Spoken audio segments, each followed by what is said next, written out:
Bonjour à tous et à tous. C'est un très grand honneur pour moi de vous accueillir ici pour un événement très spécial, une lecture de poésie du grand poète Michael Longley.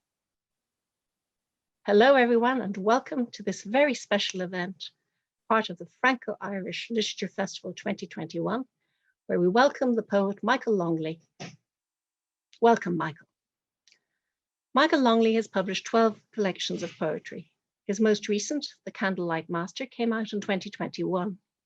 An earlier collection, The Stairwell, won the Griffin International Prize. He received the Queen's Gold Medal for Poetry, and he has won many, many prizes, including the Whitbread Prize for Poetry, the Hawthornden Prize, the T.S. Eliot Prize, and the Yakimochi Medal. He was appointed a commander of the British Empire in 2010 and is a free man of the city of Belfast, where he lives. From 2007 to 2010, he was Ireland Professor of Poetry. Michael has stated that the core of the poetic enterprise is love poetry, and that if poetry is a wheel, the hub of that wheel is love. And branching out from it like spokes are the other affections and concerns: country, nature, children, and so forth. His wife, the critic Edna Longley, has remained central to his artistic life, and his love poems to her are hugely moving. Other preoccupations include the Great War and the presence and shadow of violence in Northern Ireland. A classicist, his Homeric versions, and the Iliad in particular, have been central to his framing of poems on death and loss on both a personal and political level. Michael Longley's poetry is richly textured and deeply informed by his lifelong appreciation and intimate understanding of nature. All his collections of poetry include poems inspired and framed by the flowers and wildlife surrounding him in his beloved Carrickscoan in County Mayo, or more recently in the Western Highlands of Scotland, where his daughter, the painter Sarah Longley, lives. Michael Longley a publié 12 recueils de poésie. Le dernier en date, intitulé The Candlelight Master, est paru en 2021. Sa collection, The Stairwell, a remporté the Griffin International Prize. Il s'est vu décerner la médaille royale de poésie, the Queen's Gold Medal for Poetry, en 2001, et a également remporté le prix de poésie Whitbread, Hawthornden et T.S. Eliot, ainsi que la médaille Yakimochi au Japon. Il a reçu les titres honorifiques de commandeur de l'Ordre de l'Empire britannique en 2010 et de Freeman of the City of Belfast. De 2007 à 2010, il a occupé la chaire de Ireland Professor of Poetry. En parlant de la poésie, il a dit: « La poésie d'amour est au cœur de l'entreprise poétique. Si la poésie est une rue, au centre de cette rue est la poésie. Et les autres affections et préoccupations, la nation, la nature, les enfants, sont des tâches comme de rayons. » Sa femme, la critique Edna Longley, est restée au centre de sa vie artistique. Les poèmes d'amour qu'il lui a adressés ont toujours été et sont encore extrêmement émouvants. Parmi ces autres préoccupations figurent la Grande Guerre et la présence et l'ombre de la violence en Irlande du Nord. À Trinity College Dublin, il a reçu une formation en lettres classiques et ses versions homériques, celles de l'Iliade en particulier, ont nourri et façonné ses poèmes sur la mort et la perte, pour en faire des poèmes à la fois personnels et politiques. Par ailleurs, la poésie de Michael Longley est profondément influencée par l'appréciation et la compréhension intime du monde naturel. Tous ces recueils de poésie comprennent des poèmes inspirés et encadrés par les fleurs et la faune qui l'entourent dans sa ville de Belfast ou de son cher Carrickscoan dans le comté Mayo, et plus récemment les Western Highlands d'Écosse, où vit sa fille, la peintre Sarah Longley. Lorsque nous avons commencé à mettre en place la programmation de cette édition du Festival franco-irlandais, qui met l'accent sur la nature et le monde dans lequel nous vivons, le nom de Michael Longley était le premier sur notre liste. C'est avec un très grand plaisir que j'accueille Michael Longley. Welcome, Michael Longley. Thank you so much for inviting me to read my poems. I do believe that mysteriously poetry can help to make the world a better place. My own work shares with you environmental and ecological concerns. I write often about plants and animals, about wildflowers and wild birds. I'd like to begin with a poem set in France. Chenac is a small village in Charente-Maritime.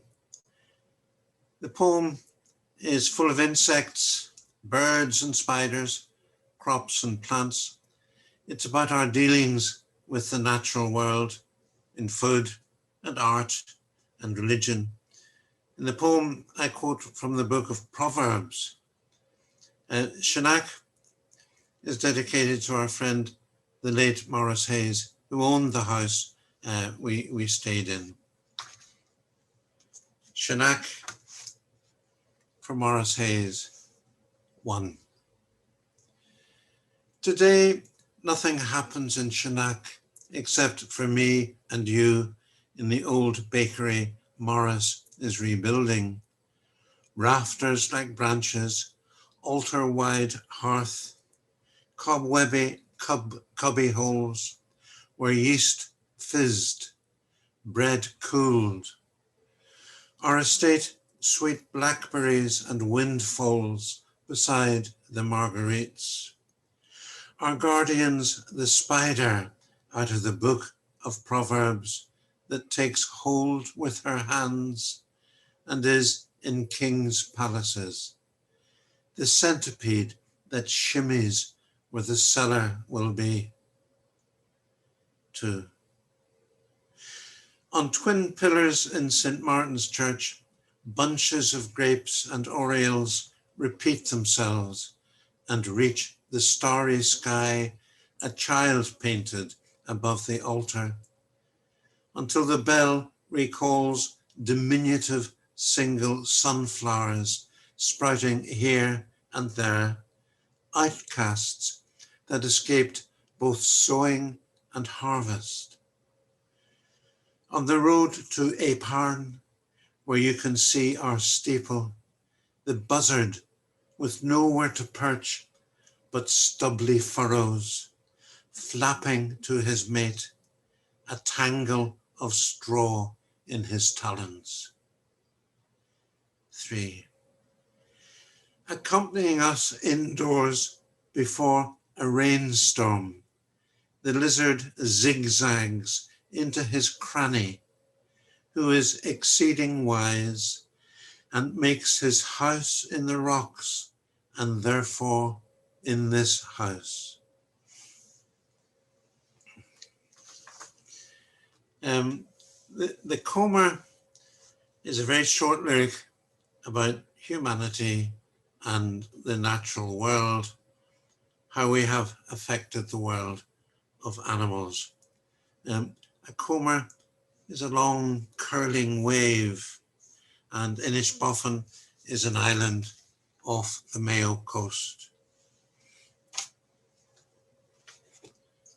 Right, I'll find the poem. Here we are. The Comer. A moment before the Comer turns into a breaker, sea spray, raggedy rainbows, water and sunlight contain all the colours and suspend between Inishbofin and me the otter.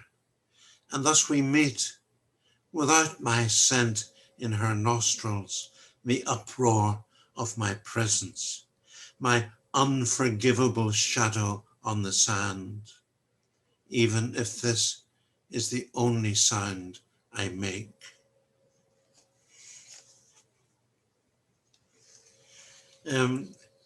Corrigskeewan in Mayo is my home from home.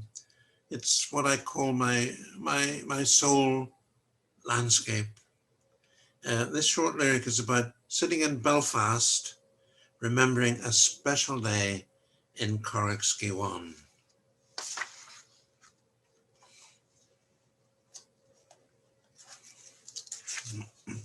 Remembering Corrigskeewan. A wintry night, the hearth inhales, and the chimney becomes a windpipe, fluffy with soot and thistledown, a voice box recalling animals. The leveret come of age, snipe at an angle, then the porpoise's demonstration of meaningless smiles. Home is a hollow between the waves, a clump of nettles, feathery winds, and memory no longer than a day, when the animals come back to me from the townland of Corrigskewan, from a page lit by the Milky Way. Written during the COVID lockdown, Isolation is another poem about missing Corrigskewan, about missing the birds and the animals there. The last line is a translation of the name Corrigskewan.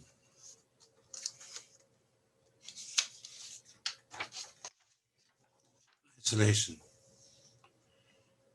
Old age and the virus keep me from driving west to join sanderlings along the shoreline, oyster catchers beyond, hoopers on the lake, tufted ducks and coots, and the heron waiting, acrobatic choughs and talkative ravens, otters effervescent between trout and elver, stoat and hare sharing our rock of the wall fern.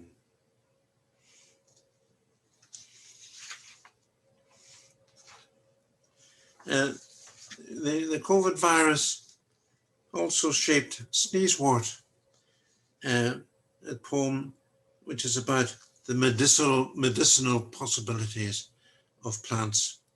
A runnel is a tiny, tiny stream.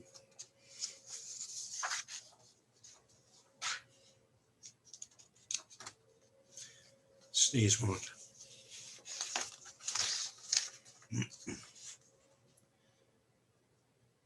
Now that the virus keeps us apart, I try to remember exactly where I introduced my first grandson years ago to this unassuming supposed cure for cough and cold. And he drew a picture of it above spindly letters, Sneezewort, petals arranged like a daisy's around a grey and yellow eye that might irradiate sickness. Was it where a runnel murmurs into the lake without a name?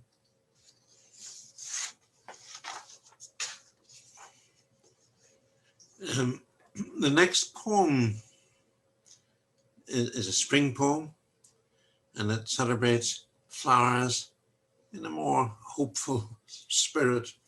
This poem, Solomon's Seal, quotes from the Song of Songs, as you know, erotic poems attributed to Solomon.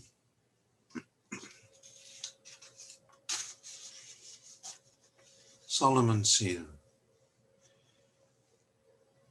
Shaded by the self-seeded hazels in a back corner of our garden, to the right of the flowering currant, an unexpected Solomon's Seal I want to show you. Does it matter why such graceful bells are so called? Seals of a medieval document? It's May, and Solomon says, "Rise up, my love, my fair one, and come away. Winter is past, the rain is over and gone. Flowers appear on the earth." A solitary cowslip has survived under our beech, the first grass cutting. The time of the singing of birds is come.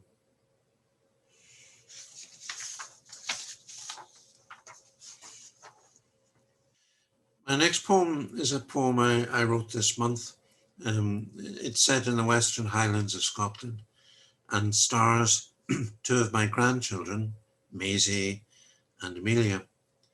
The central episode is the death on the road of a tawny owl, a beautiful creature. The poem suggests our duty of care to all the creatures. I mentioned Eric Hosking, who is one of the very greatest of ornithological photographers.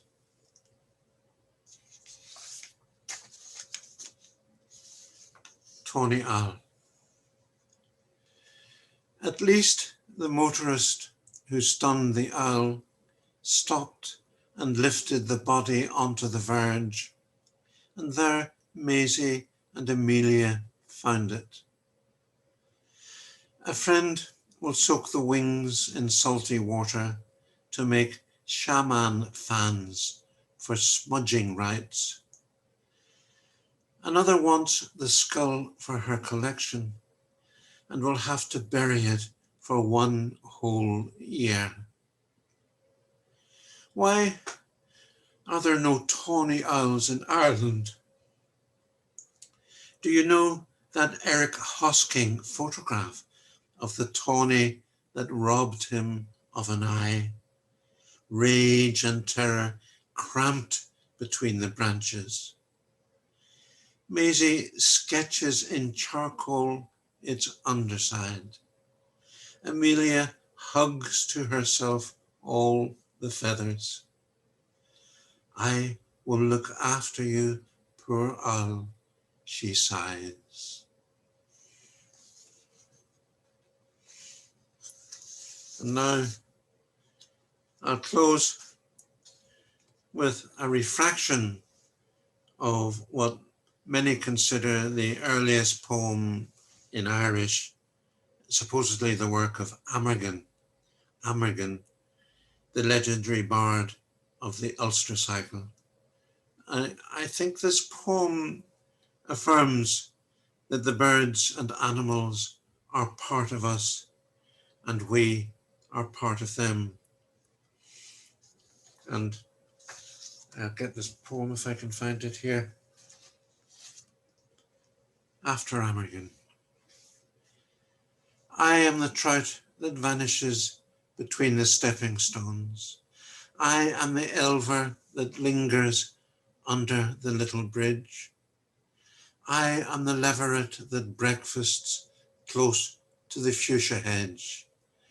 I am the stoat that dances around the erratic boulder.